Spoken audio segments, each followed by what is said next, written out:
dia, meus amores. Então, vamos aí para os conteúdos de sexta, né? Vocês sabem que hoje, sexta-feira, nós temos geografia, produção textual e...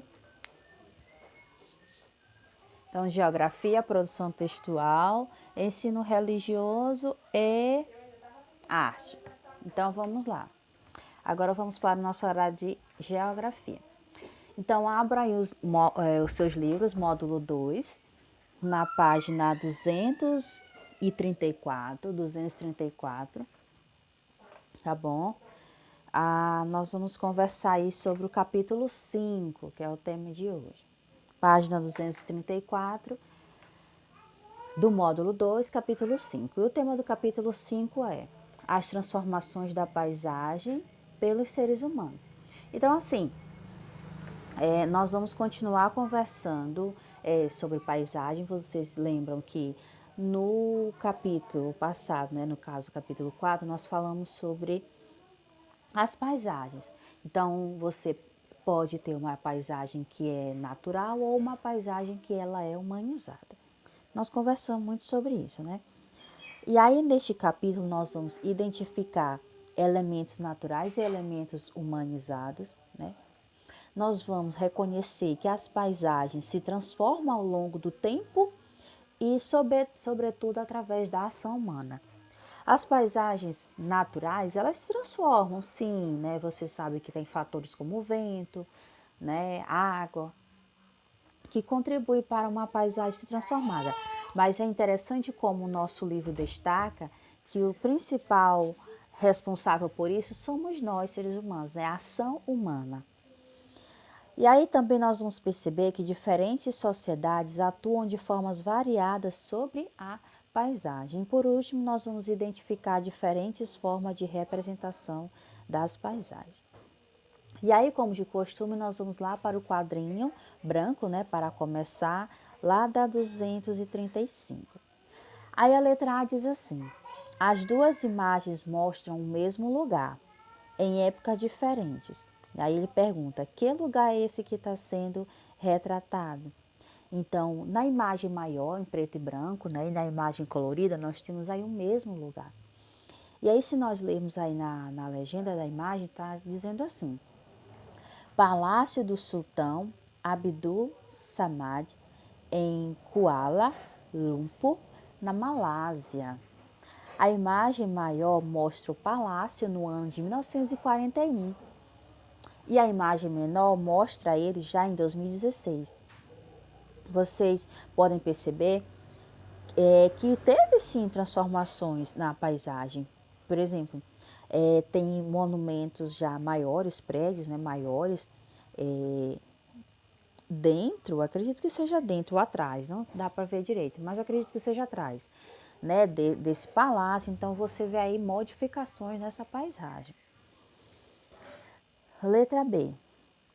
Nas imagens é possível identificar mais elementos da natureza ou mais elementos construídos pelos seres humanos? Então, de cara a gente já percebe que são elementos construídos pelos seres humanos, em maior quantidade, com toda certeza. São elementos em que os seres humanos foram construindo. E aí na letra C diz assim, quais mudanças você observa nesse local? Então, eu já até comentei na questão anterior, né? Nós temos mais prédios, né, ao longo dessa diferença aí de anos, por exemplo. Essas mudanças foram provocadas pelas pessoas ou pela natureza? Com certeza pelas pessoas, não é isso? E aí, virando lá na página 236, nós temos aí o nosso tema, né? Então, o tema é: as sociedades mudam as paisagens. Então, as imagens da abertura deste capítulo mostram grandes mudanças na paisagem dos arredores do Palácio Abdul Samad, né? Então, o que aconteceu ao longo desse processo? Nós tivemos muitos edifícios, né? Muitos edifícios foram construídos, sei que vocês perceberam isso, indicando que há mais pessoas vivendo e frequentando esse local, tá bom? Então, os elementos humanos ou os elementos culturais, vocês lembram que nós conversamos sobre isso lá na nossa última aula, digo aula, né? Porque você sabe que nós tivemos uma semana de avaliação. Mas na última aula nós conversamos, eu até comentei sobre isso, que elementos culturais é a mesma coisa que elementos humanizados, tá bom? O termo vale para os dois conceitos. Elementos humanizados ou elementos culturais, você está falando da mesma coisa, tá bom? Então, você sabe que esses elementos são aqueles construídos pelas pessoas, por nós, seres humanos.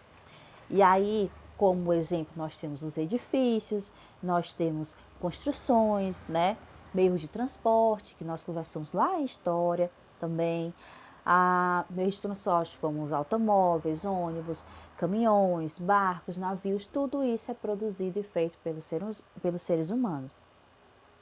Ah, postes, vias de circulação, no caso ruas, avenidas, estradas, rodovias, desculpa, tudo isso é produzido e feito por nós seres humanos.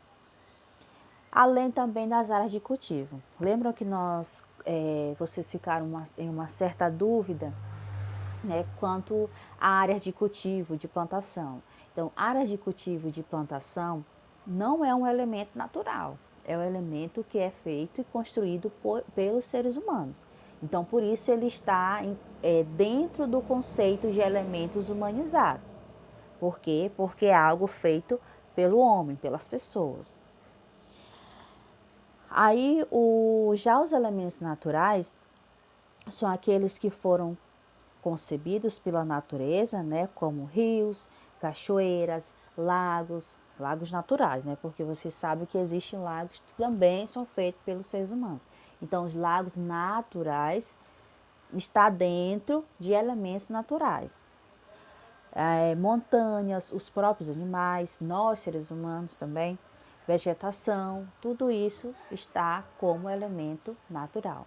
Então, o elemento humanizado, construído pelas pessoas, feito pelas pessoas. Elemento natural, aquilo que é feito pela natureza. Então, a primeira diz assim, observe a imagem abaixo, na letra A. Quais são os elementos naturais? Então, nessa imagem, nós temos aí árvores, as plantas. Então, isso aí está dentro de elemento natural nessa paisagem. E como elemento cultural ou humanizado, nós temos aí o banco, a lâmpada, os edifícios. Tudo isso é a passarela também entra como elemento humanizado. Então, no parque mostrado aí nessa imagem, alguns elementos naturais como o lago, as árvores, sofrem influência de humanos. O lago pode ter sido criado pelo ser humano artificialmente, né? Porque você sabe que isso é possível, assim como as árvores também podem ter sido colocadas por eles também, tem essa possibilidade. Pode ter sido plantada pelo ser humano. Então, só o fato do parque ser um espaço delimitado pelas pessoas já mostra que aí nessa imagem tem uma interferência humana, ok? Aí, página seguinte, 237. Os elementos naturais e os elementos humanos são constantemente alterados pelas pessoas. Então, no campo, por exemplo, a atividade agrícola altera as paisagens. As vegetações naturais são derrubadas para dar lugar ao que? A cultivo de terrenos, e aí, o que acontece? Esses terrenos, eles são aplanados. Pode também acontecer do quê? Das águas dos rios serem captadas para poder irrigar a plantação. E assim, o solo ele também vai sendo alterado. Então, na vida no campo já temos também a interferência dos seres humanos. Aí já entra como elemento humanizado. Então, a forma como os seres humanos alteram as paisagens, porém, varia muito. Plantar, por exemplo, é uma atividade humana. E as diversas formas de realizar essa atividade são aspectos culturais importantes das diferentes sociedades. Mamãe, estou gravando. Estou gravando. Observe as imagens a seguir. Aí nós temos a plantação de arroz em Mukang Chai, Vietnã, em 2008. E depois nós temos a plantação de hortaliças em Ponta Porã, Mato Grosso do Sul, em 2018. E aí nós vimos aí essa diferença dessas imagens. Grandes mudanças no campo e na cidade. Para atender às necessidades das pessoas, muitas alterações são feitas na paisagem, transformando os elementos que são naturais em elementos humanos, gente.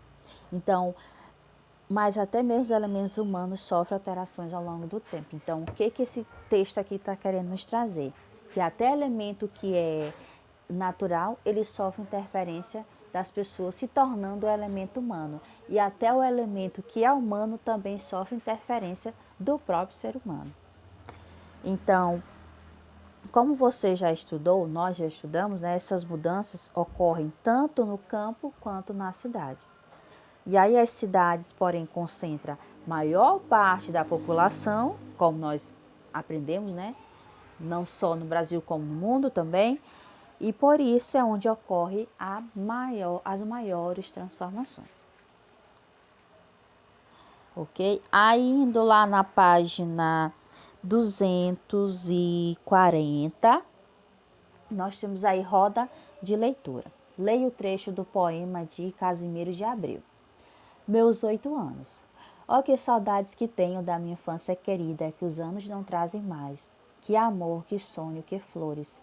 Naquelas tardes fagueiras, à sombra das bananeiras, debaixo dos laranjais. Isso aqui é do meu tempo. Livre, filho das montanhas. Eu ia bem satisfeito, da camisa